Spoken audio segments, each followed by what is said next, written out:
In a stunning indictment that could shake the foundations of Welsh rugby, former head coach Lyn Jones has declared that the Dragons have contributed virtually nothing to the sport in Wales over the past 2 decades. Nothing at all. This bold statement comes at a time when the Welsh Rugby Union, WRU, is seriously considering slashing the number of professional teams from 4 down to just 2. A move aimed at revitalizing a game that's been struggling both domestically and on the international stage after 2 particularly tough years. But here's where it gets controversial. Jones doesn't mince words, pointing the finger squarely at the Dragons as the obvious team to eliminate. Is this a fair assessment? Or does it overlook the passion and history that grassroots teams bring to the table? Let's dive into the details and explore this heated debate. Picture this. It's the United Rugby Championship clash between the Dragons and their fierce rivals Cardiff, set for Rodney Parade in Newport on Friday, October 17th, kicking off at 7:45 p.m. BST. For those eager to follow along, you can catch the live action on S4C or stream it via BBC iPlayer, with text commentary and a full match report available right here on the BBC Sport website and app. It's a matchup that's always electric, especially given the local rivalry, but Jones's comments add an extra layer of tension to the build-up. Jones, a seasoned ex-Wales flanker, shared his unfiltered thoughts during an appearance on BBC Radio Cymru's Dros Frecwast. He argues that the WRU would be completely justified in axing the Dragons if they proceed with their plan to cut the regions in half.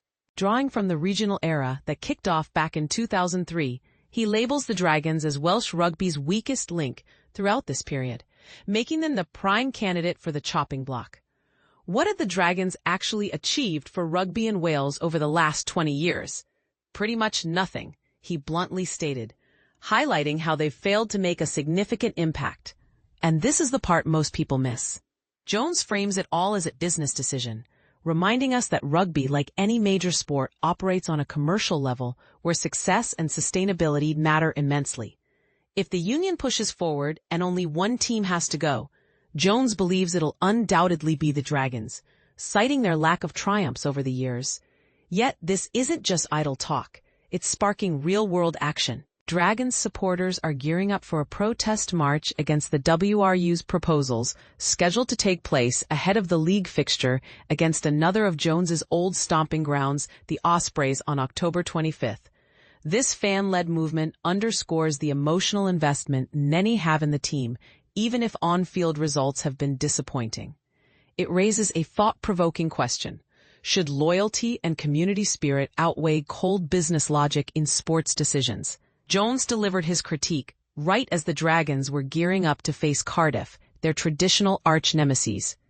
Interestingly, Jones himself was at the helm for the Dragons' last victory over their local foes back in 2015, a win that's been followed by an astonishing 19-game losing skid against Cardiff.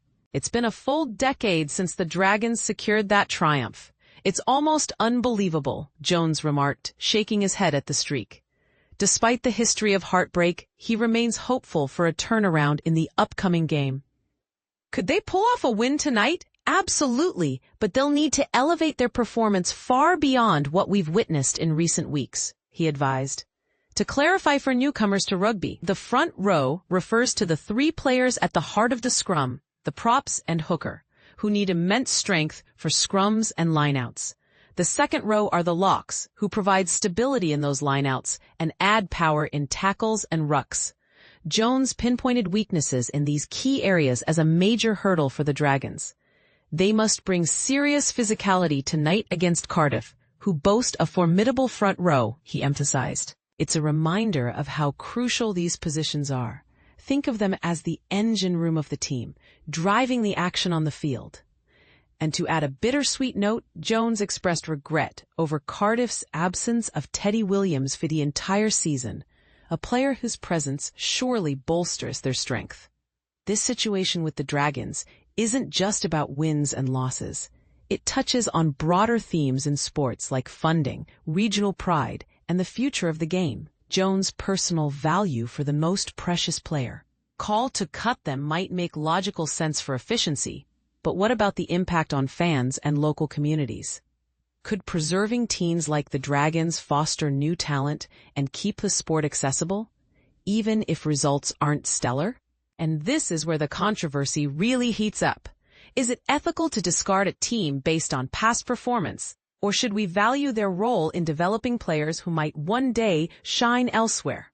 Do you side with Jones and the WRU's potential pivot, or do you believe the Dragons deserve another chance? Share your opinions in the comments. Let's hear your take on this rugby riddle.